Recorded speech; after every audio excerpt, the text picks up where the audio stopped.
Kembali ke informasi dalam negeri, pemirsa, tim SAR gabungan telah menemukan dan memvisualisasikan bangkai KMP Tunu Pratama Jaya. Berdasarkan citra bawah air, kapal dalam kondisi terbalik di dasar laut perairan Selat Bali. Dari hasil operasi SAR bawah air, unit pencarian dan pertolongan laut, visual posisi KMP Tunu Pratama di titik referensi 8. Menggunakan kamera bawah air, tim mendapatkan gambar bangkai kapal dalam kondisi terbalik dengan nama kapal yang juga tertera. Usai mendapat titik bangkai kapal, tim SAR memasang tali hingga ke dasar untuk melanjutkan proses evakuasi bangkai kapal.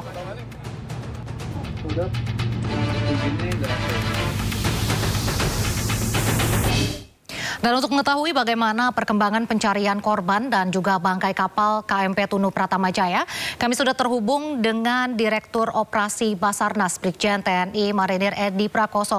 Ya, selamat sore Pak Edi, dengan saya Raisa. Ini bangkai kapal kan sudah ditemukan ya Pak. Ini bisa diceritakan bagaimana kronologinya? Baik, terima kasih Mbak Raisa, bahwa ini adalah hari ke-12 di mana tim SAR gabungan melaksanakan operasi pencarian dan tetap dilaksanakan di area permukaan yang dilaksanakan di pesisir baik Gilimanuk maupun di wilayah Ketapang. Kemudian tim juga fokus terhadap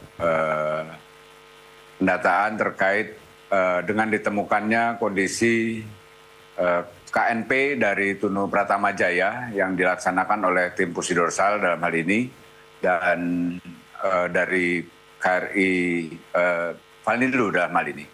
Kemudian dari hasil gambar kita menurunkan ROV dan di situ sudah tertangkap bagaimana kondisi kapal dari Tunu Pratama Jaya itu berada dalam kondisi terbalik. Kemudian kita konfirmasi juga terkait dengan dari bangunan kapal yang pada saat docking, dan di dalam gambar itu sudah sama di ramdor, di mana kondisi kapal itu terbalik. Demikian. Ya Pak, ini kan Bapak tadi mengatakan kondisi kapal terbalik. Namun apakah ada kondisi lain yang bisa diceritakan, seperti apakah kapal tersebut dalam kondisi utuh atau hanya beberapa bagian saja yang nampak atau bagaimana Pak?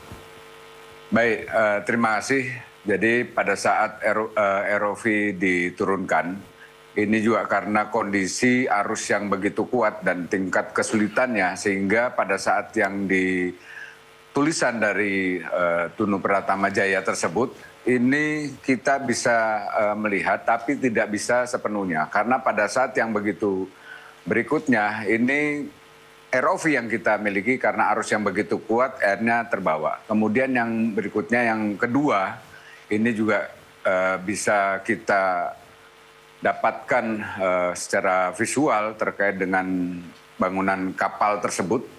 Namun demikian ini tidak bisa kita melihat kondisi secara utuh, namun sudah bisa menggambarkan bahwa itu adalah diyakini KMP dari Tunu Pratama Jaya. Jadi kami belum bisa untuk melihat secara keseluruhan kondisi terbalik. Namun pada saat pelaksanaan pencarian, jadi di sini sudah bisa dilihat di Nah, di sini ini adalah ramdor dari KMP Tunu Pratama Jaya. Nah, kemudian di videonya ini digambar terlihat, kalau bisa ini bagian di belakang.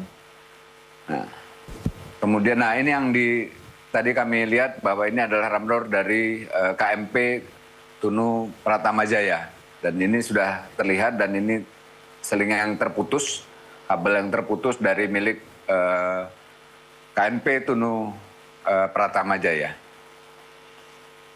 Ya Pak, lalu dengan kendala dan tantangan yang tadi Bapak sebutkan, ini evakuasinya apakah bisa segera dilakukan atau langkah selanjutnya nih apa Pak yang akan dilakukan?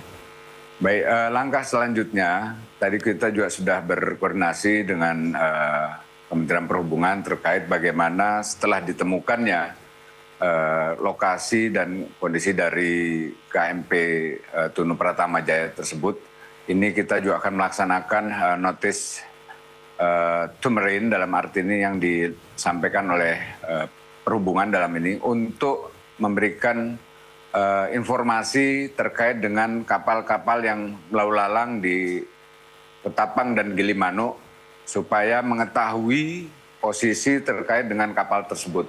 Dan tentunya ini ditindaklanjuti dengan penandaan agar kapal yang melintas di penyeberangan ini mengetahui dengan adanya penandaan tersebut. Sehingga langkah-langkah yang tadi kita koordinasikan secara stakeholder terkait, ini kita melaksanakan dengan penandaan. Mungkin itu saja, Mbak. Nah Pak, sebelumnya kan saya mendapat informasi kalau posisi bangkai kapal ini dekat dengan kabel listrik bawah laut ya. Apakah ini akan berdampak pada proses evakuasinya memang? Jadi dari batas kabel laut, yang karena di kabel laut bawah air itu ada 4 dan ini jaraknya kurang lebih sekitar 3,6 kilometer. Sehingga jauh dari kabel bawah laut. Memang pada saat pertama yang dilakukan oleh tim dari Pusidros itu ada benda yang berdekatan dengan kabel bawah laut.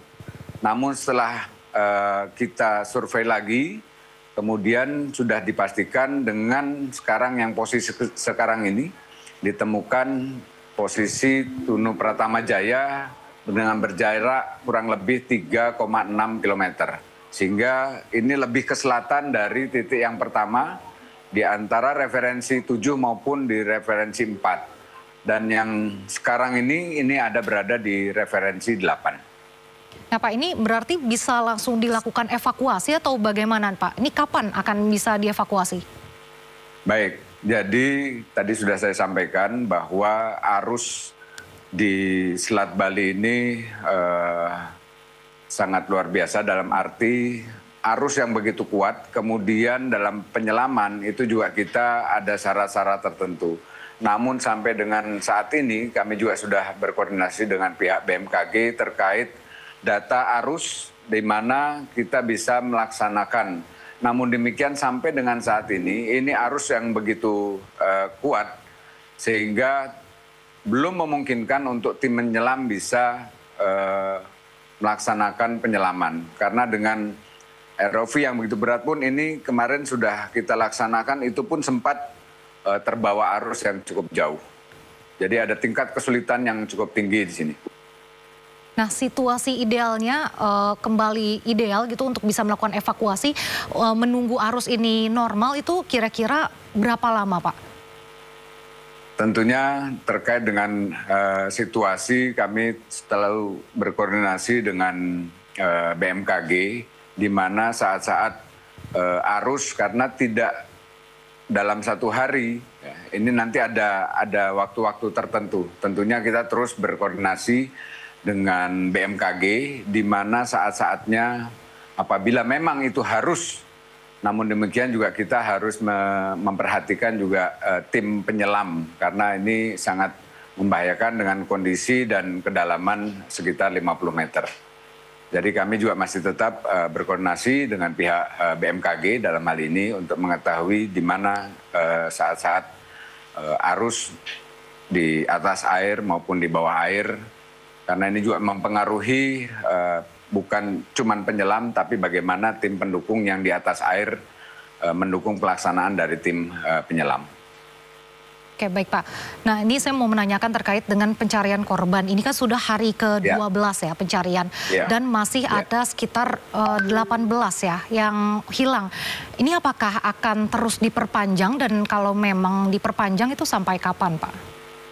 Baik, jadi bisa saya sampaikan bahwa korban yang masih dalam pencarian itu sejumlah 17 orang.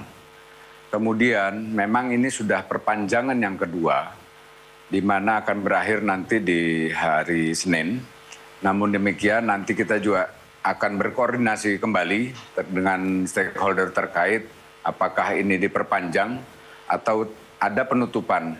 Penutupan ini bukan berarti operasi langsung ditutup, tapi juga kita terus melaksanakan pemantauan karena ada unsur-unsur yang ada di wilayah Ketapang dan Gilimanuk ini yang tetap melaksanakan pemantauan apabila ada ditemukan korban. Demikian. Nah Pak, kalau pencariannya diperpanjang sampai hari Senin, tapi sebelum hari Senin ini mungkin ditemukan korban lagi yang ada gitu. Apakah ini akan terus diperpanjang atau kembali seperti yang Bapak bilang tidak diperpanjang atau ditutup, tapi tetap dilakukan pemantauan? Baik, jadi ini memang untuk memperpanjang, ini juga karena demi kemanusiaan, kemudian juga nanti ada permintaan dari stakeholder terkait untuk bagaimana tim SAR gabungan ini bisa diperpanjang. Namun demikian itu nanti hasil keputusan bersama apakah nanti ini akan diperpanjang, karena di satu sisi juga kita juga fokus untuk memberikan tanda terhadap posisi kapal tersebut berada. Baik, terima kasih Direktur Operasi Basarnas Brigjen TNI Marinir Edi Prakoso. Semoga pencarian korban berlangsung lancar dan juga evakuasi kapal nantinya akan berlangsung dengan lancar. Ya, terima kasih.